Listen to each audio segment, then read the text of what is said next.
So we're going to do a pretty brief recap on kind of what we covered in the overwhelm webinar. So, the long and short of it is that if you ever feel like you just have too much on your plate and you never know how it's going to get done, like this is exactly where you need to be. I'll tell you a little bit more about myself at the end, but I really just kind of want to jump into this topic and be respectful of your time. So my goal today is just to kind of do a little bit of a recap on the overwhelm webinar that we conducted, I think just a couple weeks ago, how to address that, because it is related to what we're going to talk about today. And then lastly, I'm going to give you one of my favorite tools for managing time, managing your schedule, and letting you kind of burn that to-do list. This is absolutely one of my favorite topics to teach and to work on with my clients. So I'm excited that you're here to kind of learn this along with everyone else. So what we talked about during the overwhelm webinar was kind of how does overwhelm happen? What is our role in overwhelm and how do we dig out of it? And the gist of it is that overwhelm is really created by two things. It's things that happen in our life, events, people, or tasks, projects, things on our to-do list. And then it's our thinking that we add to those things. Like that's actually the recipe for overwhelm. And we spent a lot of time digging into it, but it's important just to really think through this recipe, because this here, our thinking, is really where all of our power comes into play. It's never the boss or the project or the work zapping those feelings into you and creating the overwhelm. We actually do have some agency and a role in that when that does happen. And so we talked a lot about that in the prior webinar, but what I want to kind of walk you through just quickly is an example that I had a client bring to me that's pretty common. I think most of us can really relate to. And so what they shared with me was that, you're sitting in your office on a Friday, trying to get out at a decent hour, and suddenly that partner, that client, whomever it is, that boss darkens your doorway with a last minute project. And my client said, she said, I just knew that this was not going to be good. And for this particular client, she had plans to go out for happy hour with a couple of her girlfriends. One of her friends was getting married, and so she was excited to see her, and she was bringing her boyfriend along. And so we all know what it's like to kind of have those weeks where you start to get hopeful that maybe we're going to be able to have a little bit more of a life and get out of the office at a decent hour on a Friday. And so she was kind of having that moment. And then this partner came in and said, I have this stock purchase agreement. I need you to check out.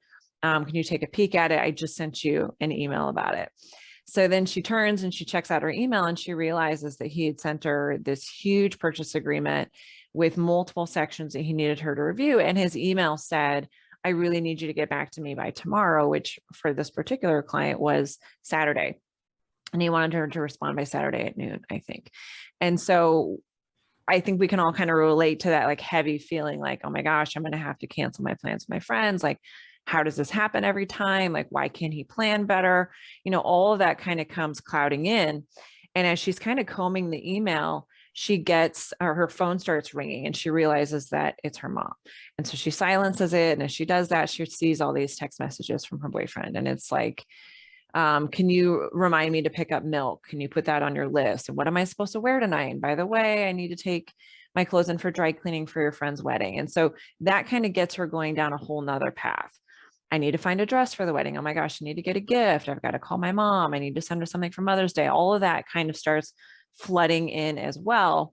And then here comes the paralegal who comes in wanting to talk about board resolutions that she was struggling with and having some issues with. And the paralegal's kind of chirping on, and my client's sitting there realizing not only does she have to figure out what to do with this project and her plans for the evening, but then she's realizing all these other things that she's been kind of sitting on.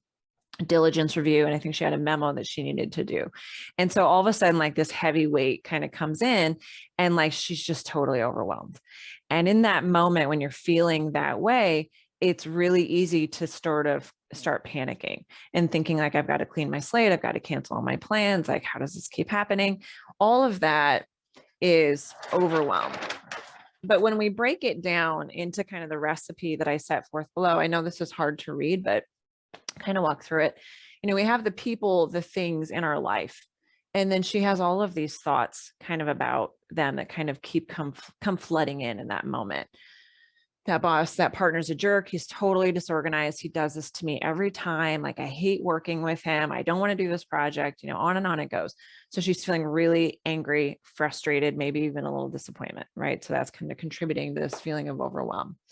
She's frustrated with her boyfriend. Why can't he go out and get milk? Why is this so complicated? Figure out what you're going to wear, figure out what you want to get for the wedding. All of those thoughts of feelings of disappointment and frustration with him also add to this. And then we've got the work, the other projects that were on her plate. How am I going to get this done? I just don't have enough time. The client's going to be pissed. The partner's going to fire me. All of that kind of comes in as well. So we've got this fear and panic that we're also adding to this pot. And then there's those feelings of, gosh, I really wanted to get out of here. I really wanted to spend some time with my friends. I really needed that this week. And so now we're feeling disappointed. We're feeling sad. We're feeling frustrated. And it all just goes into this pot of overwhelm. And, the last seminar, we really talked about, like, how do we deconstruct these thinking patterns that create this for us? But today I want to touch on this a little bit just to show you that when we kind of get swept up in overwhelm and we have all of these competing feelings and competing thoughts, it's nearly impossible to sit down and get really clear on how do I solution this problem. It's almost like we just get swept up in this river of overwhelm and we're no longer able to focus. And so today I want to shift from kind of understanding overwhelm to, okay, I get it. I get that all these thoughts about all this stuff in my life is making me overwhelmed. How do I set that aside and actually execute and get clear on what I have to do next? So that's what we're going to focus on today. One of the things you'll find with overwhelm and what we just described is that it thrives in drama, right? All of those thoughts about the boss being a jerk and I'm never going to get this done and I don't know if I should do this anymore and I'm just not happy in my practice. All of those thoughts, it's just drama and it's not helping. And it's creating all of these sort of nagging energy sucks in our brains. And when you sit down to do work and you have all those things in your head, like, oh my gosh, I got to get a gift for the wedding. And what am I going to wear? I've got to figure out what dress will work for that wedding. And I've got to get a gift and I got to call my mom. All of those little things in our head, all those little dramas, they pull your energy away from what we're actually supposed to be working on. And so the first thing that we do in combating overwhelm and managing what's actually on our list is we want to get really clear on the facts of the situation. And so we're just going to drain the pond and we're going to start making a list of what are the projects that are on my plate and what are those personal things that are flying around up there. Every little nagging energy suck that pops into our head. Oh, I've got to call that person. I've got to get an oil change. I need to go get dry cleaning. Anything that like pulls your distraction away from your focus is what we're going to be looking to get on this initial list when we drain the pond. Because the reason we do this, we don't want our efforts in our life or in our practice to be like throwing a handful of pebbles into a pond. We want our focus and our energy to be more like dropping a boulder into that pond. And we do that by figuring out, like, why am I feeling scattered and what are all of those things? And we make a list. Next, we add to that list, we incorporate all of the deadlines that we have for everything floating around up there. Some of them might be hard to pin down. Like, I've got to call mom back. Like, when do I really need to do that? Getting clear on that is going to help set aside the drama. Like, do I really need to call her back today? Like, maybe I can call her back tomorrow. But forcing yourself to assign some type of a deadline to all of those things is the second step to kind of toning down the drama. That is often going to force you to question whether or not I need to get some more facts. Is there a deadline for this? Is that deadline negotiable? Can I change that deadline? Is there anything more that I need to know about this deadline? And asking yourself whether there are things that you need to seek out to get clear on what's on your list and when it actually has to get done. That might provide you an opportunity to offer your own deadlines. In working with attorneys, it's not uncommon for a client or a partner to not give you a clear deadline. And it could be just a lack of communication, or it could be that maybe there really isn't a clear deadline. And that silence and uncertainty opens the door for a lot of assumptions, a lot of miscommunication, and it generally never plays out well for my clients. And so we have to recognize when we have this list of things to do and we don't have any clear deadlines for some things, it allows us an opportunity to reach out and say, hey, got the project. Thanks so much for sending that my way. Absolutely can handle it. Is it okay if I get back to you by next week or the following week? It starts the conversation, but it allows you to kind of own your power in it. Instead of giving them all of the power and saying like, will you tell me when you want to get it done? Instead, we can show up and say like, this is what I'm willing to offer. Does that work for you? And so when we look at this list, we can ask ourselves, are there opportunities for me to kind of offer my own deadline and step into my own power? The last item here on the deadline piece is noticing your thinking. When we get into overwhelm, our fight or flight brain kind of takes over. And that brain is going to look at everything on this list through a lens of kind of panic, and as if it were an emergency or a challenge to your survival, because that's what that brain is really designed to do. And so with that lens, your fight or flight brain is going to tell you that everything on this list needs to get done. And it's going to sound like, I should really get back to them. Gosh, it's been a really long time. I really need to get on that. That is something we need to pay attention to in this step and say, like, that is not a real deadline. That's a hope. That's a wish. That's me being a perfectionist or a people pleaser, whatever it is. But there is no space for that when we're looking at deadlines and we're trying to get clear and we're trying to tone down the overwhelm. And so it's an opportunity for you to notice some of that thinking that we work on in coaching. So now that we have this list and we have these deadlines, or, we have some action steps to find some deadlines, what we want to do is set some really clear priorities about what actually has to get done and when it has to get done. And we do that by asking a series of questions. And the first question that I like to ask is, what is the worst case scenario if this thing doesn't get done by the deadline that's been given to me or the deadline that's been asked? That's going to force you to really kind of step out and say, like, why is this project panicking me? Why is this causing me to freak out? Like, what is the worst case scenario if I don't do this? Maybe that person's disappointed, maybe they're mad, but at least looking at it is going to help you understand why this thing is causing you some kind of panic. And it's going to help you kind of get clear on, is this really worth me panicking about? And this person might be disappointed if I don't make their deadline. Is that really that bad? And helps you kind of get clear on, where am I going to prioritize that? And how does it relate to other priorities on the list? Another question to ask yourself when you're going through these items and prioritizing is asking, is this my greatest contribution? I had a client just the other day that was working through a purchase agreement, and she was revising all of the footers, and this was a 12th year lawyer. And what we concluded was that just simply was not her greatest contribution. No one is paying her legal brain and years of skills to do that. But when we're in panic and we're feeling very overwhelmed, it's hard to recognize, like, that's actually not your greatest contribution. It might be the greatest contribution for your baby associate or for your paralegal or for your secretary. But we really have to force ourselves to ask that and shut down that fight or flight brain that's telling us, like, I've got to do this. I have to be the one to do it. No, not if it's not your greatest contribution. We're not going to make that a high priority thing. As we work through setting priorities, we have to also explore whether or not there's opportunities to delegate the work or downgrade the priority. Sometimes we have priorities from clients or from partners that might be their sort of hopes, wishes, and dreams priorities, and they're not real priorities.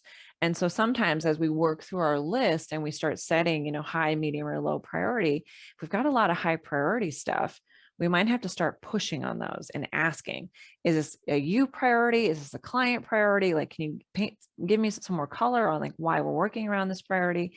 And really start asking, can I downgrade the level of priority I'm giving to this? Or is it an opportunity for me to delegate?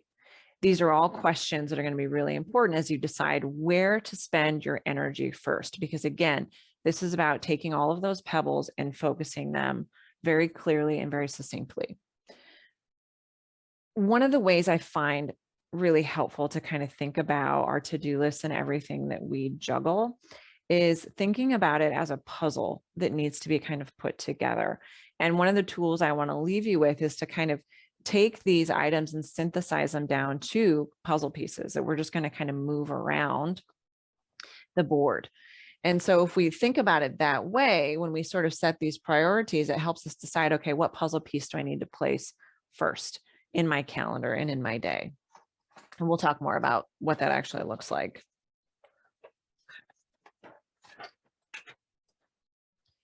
So now that we have kind of our first run at the list and those priorities, the next thing we're going to do is supplement it.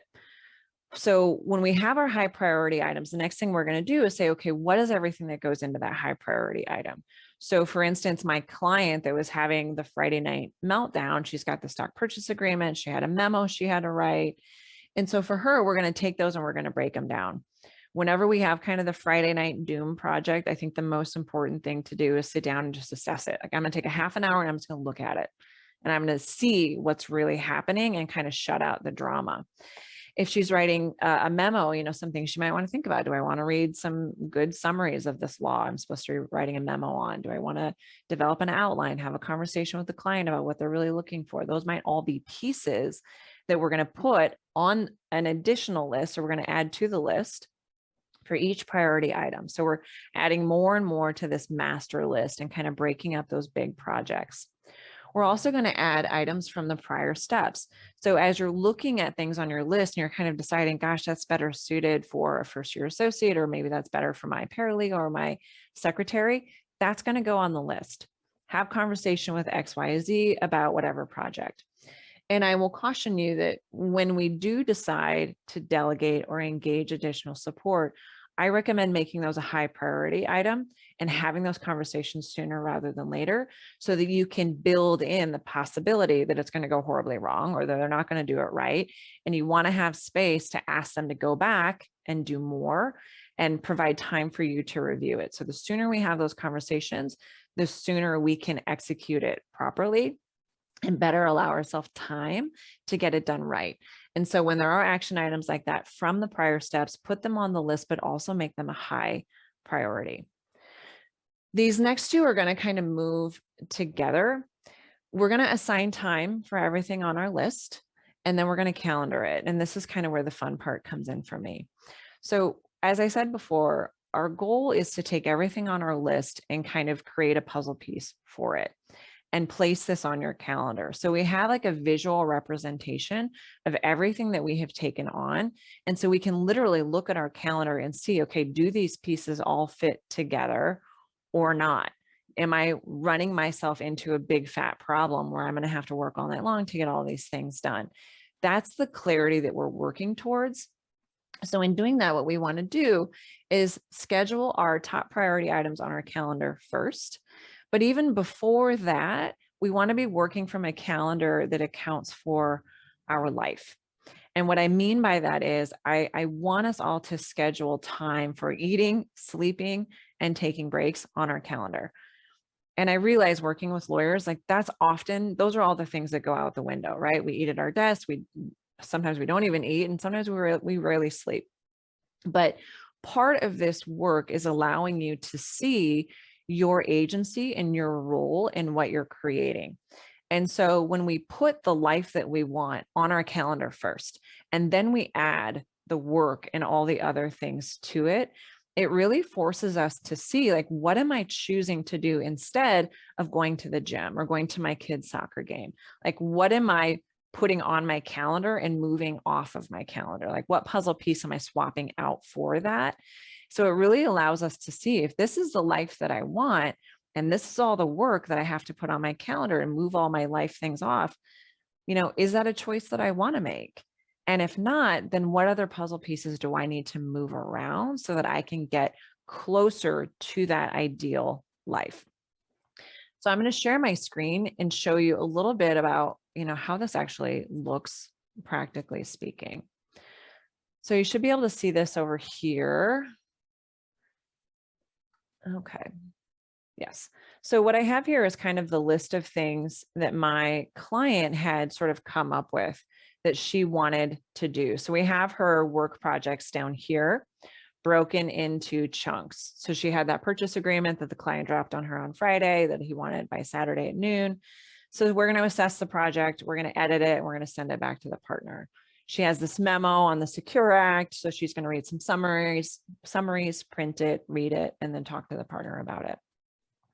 She had a diligence deal she was working on. So she was going to assess the data room, download some files, review the purchase agreement, and start on the memo. These are in red because I'm characterizing these as high priority for that particular client. These are other things that she had on her to-do list. Writing a newsletter. These are all the steps that go with it, picking a topic, outlining it, researching it. She had another research request on stock options. And then, of course, the paralegal that showed up in her office had all these questions about board resolutions that she was working on. So those are all lower priority items that are on her list. And then in working through her list, she decided that she wanted to delegate a couple things to an associate, a secretary, or a paralegal. These are other things that were kind of on her list that were swirling around in her head as she was having that freak out. Like, oh my gosh, I got to sign up for a CLE. I need to clean out my office files, all of those things. So we just put them all on the list. We get all of that nagging energy out and we put it on the list. Up top here, what you see are some of the personal things that she was working on or that were causing her kind of a distraction. She's got to get a cake for her mom's birthday, order a wedding gift for her friend, schedule an oil change. She really needs a massage, send some flowers to her mom for Mother's Day, find a dress for the wedding. All of those things are also on this list. These underlined items that you see here are part of that kind of ideal state that she wanted for herself. So we put them on the list. And the items that are underlined, those are items that are recurring. And so when we talk about putting these puzzle pieces on your calendar, your life calendar, there are certain things that we can make recurring occurrences. And it doesn't mean they have to happen at the same time every day or even the same day of every week, but we want them there and we can move them around week to week as needed. But we at least want to see, like, these are things I want in my life. For me, I want to go to the gym 5 times a week. I want to do yoga and meditation every day. I really like to read for leisure. I think as attorneys, we kind of lose that. So that's something I put on my calendar once a week. I like to walk my dogs. If I don't schedule laundry, it won't get done. If I don't schedule balancing my budget, it also won't get done. And for me, I really like to meal prep once a week because I know if I don't, I simply won't eat or I'll order garbage and around we go. So this is the list that we kind of work from. What we do next is we start kind of putting it on the calendar. And so what that might look like is you might say, okay, every day I want to take a break for lunch, and we're lawyers. And so we're going to do it for half an hour. And that's just going to have to be good enough. We're going to do it every weekday. We'll make that a recurring thing. So we have that as a starting point. Then we might say, I want to go to the gym 5 times a week. I'm color coding these. I like to do the life stuff in red. Since I want to go to the gym 5 times a week, we're just going to set it on weekdays and I can move it around. Like maybe I want to go on Sunday afternoon. So we'll put that one on Sunday. I want to do this one on Saturday. There we go. But at least like this is the template that I kind of want to start at. So then we just keep folding everything in over time. And what you get closer to is something that looks a little bit more like this. So you can see here that I have, let's see, there we go. I have scheduled breaks for lunch every day at noon. Walking the dogs, again, I can move these around to wherever I want them to be, but at least they're there as like a reminder, like, hey, this is the life you actually want to be living. Saturday mornings, I'd love to take an hour and read something just for fun. My yoga and meditation I have recurring. Again, this rarely actually happens at these times. Sometimes it's, here or there. You just kind of move them around as it works for you. But at least we have a start of what your day could ideally look like.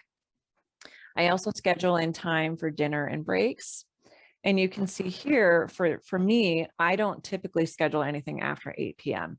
Everybody has their own thing. But again, like when we set the foundation, it's about getting clear about what do I want my life to look like and how do I get closer to that? And so maybe for some of you, it might be cutting off work at 8 p.m. is kind of where I would like to live. And maybe we check in at work again at 9, whatever floats your boat, but at least we have a start. I also take, for me, I do it on Thursdays. I take an hour and a half and I'll do my meal planning and I will order groceries for the following week and I'll have them delivered on Friday morning. And I also do this work, this calendar work. And so I take an hour and a half every Thursday and I do all of this planning.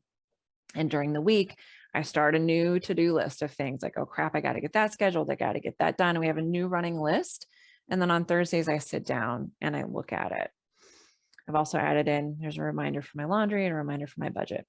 So that's kind of the starting place. But then what we do is we fold in all of those projects and we chunk a lot of them as we kind of do this work. So for instance, here, let's see here. We're going to return mom's call on Sunday. We're going to drop off the dry cleaning and we're going to go find a dress for the wedding on Sunday as well. And then we're going to do meal prep. For me, I always do meal prep on Sundays. So this is a recurring item as well. Again, I've kind of color coded it. The purple stuff is personal things. The red is life, eating, sleeping, resting, and going to the gym. Orange is high priority. Maybe the color coding is not helpful for you, but for me, it's easy to see, okay, I have this many high priority things gobbling up 50 hours of work time this week. I don't have capacity for more. If you use that, what you can do then is see here, these yellow ones are medium to low priority. So if a project comes in that is a high priority, I can say, okay, well, I can do that over here and I can do that over here, and I can still have a decent week and get everything done. We do chunk things where it makes sense. So for instance, here, I have a couple things. I'm going to discuss that memo with the partner. I'm going to talk to another partner about the diligence project, and I'm going to check with another partner about a deadline on another project. So when there are things like that, like you can just imagine just walking around the firm and checking in with different people. And like, that's one amount of time. Like that's kind of I'm out and about. And I'm just going to get all these things done. We're going to schedule 1 hour to do all of those things. Similarly, if we're talking to the paralegal and the secretary about delegating things or ongoing projects, we can chunk those together. And what we can also do is schedule time before them to review, like that board resolution the paralegal is freaking out about. I'm going to take a peek at that. I'm going to go have a chat with her, have a chat with the secretary about delegating things, and we're going to try and do them together if possible. You also notice that I have these work blocks in here, or chaos blocks, whatever you want to call them. And I have them as high priority because the fact of the matter is, as attorneys, this is all going to fall apart without a doubt. But the point is to put us in the best position to know how to handle the chaos when it does show up. If everything on your calendar is orange and it's high priority, you don't have room to handle that emergency project. And you can say with clarity and certainty, actually, I don't have time for that because these are the priority things taking up time for me this week. But in a week where things are maybe a little bit slower, we're going to build in time for those emergencies. We're going to say, okay, this week I can handle, I got 2 hours set here where I'm going to block off time for whatever crazy thing is going to happen today. Or maybe some of these other projects take a little bit longer. I'm going to save that time. That's not always going to be possible, but I have found that for myself and my clients, where we're able to kind of set aside a couple hours, an hour or two a day to kind of catch all that craziness, it just yields for a better result. Again, the goal here is not perfection. The goal here is not to have a regimented calendar that we're going to follow every way through. The goal is to help us get really clear on, if these things in red are important to me and I want them in my life, I have a choice to make about whether or not I take on another priority project that's going to gobble up all of that time. And I can see, how does this project fit into the grand scheme of what I want to accomplish and who I want to be? And then there's a choice there to make. And that's where exercising boundaries and learning how to say no and deciding what you want your life to be like, that's the work that we do in coaching. But at least for now, it's going to get us really clear on where am I spending my energy? How can I get all these things done? And it takes all that crap out of your head and it puts it somewhere. And now we have a plan and we can burn that to-do list, which is really ultimately the goal. So I'm going to stop sharing this and I'm going to come back to kind of the last slide here about, why this is so important and such an essential tool to play around with.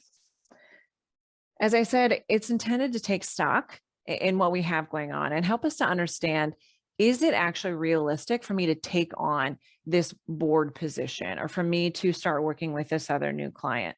I had a client just last week who runs her own very successful firm, and she's got several partners and several associates. And I worked through this with her and have over the past year.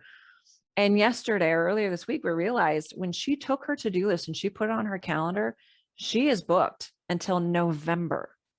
And she's got little girls and she doesn't want to work on the weekends anymore. And that's the work that we've been doing.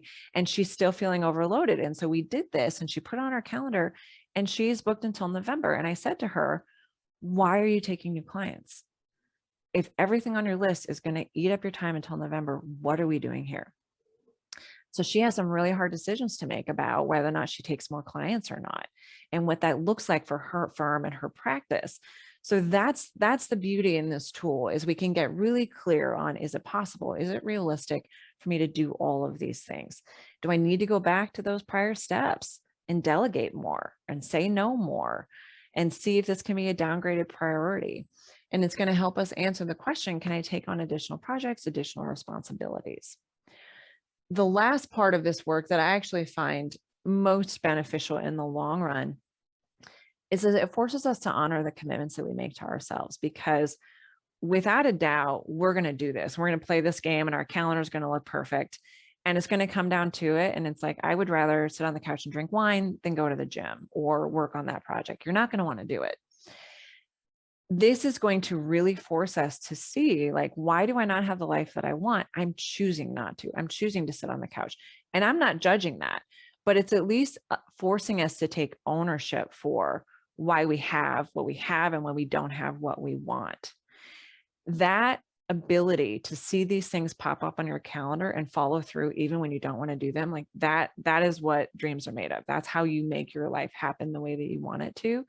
And this is going to kind of force you to look at, why am I not following through? Why is that hard for me? Why do I not want to go to the gym? That's the work that we can fix in coaching. But by having these things pop up, it's going to help you understand, like, maybe I don't want to do it. Maybe there's some work for me to do to understand that, and we can fix that. But it's also going to help you see, do I struggle with boundaries? Do I struggle with saying no? Why do I have a calendar full of work and no life that I wanted, or really no life at all? And really ask yourself, why is it hard for me to say no? And again, these are all things that we can work on in coaching. Lastly, and this is really important to emphasize because I work with lawyers, I teach this, and it can sometimes become another way that we just beat ourselves up. Another thing that we're not doing perfectly, another thing that we're not doing well enough. And that is, it's not the point. The point here is to help us get clarity, help us to learn how to manage what's on our list and understand our own limits. It's not supposed to be a tool to be hard on ourselves.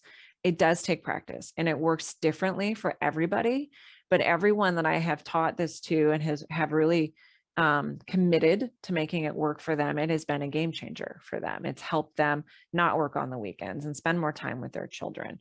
But it's something that you have to massage and practice and find a way to work for you. So that is the end of kind of my prepared content.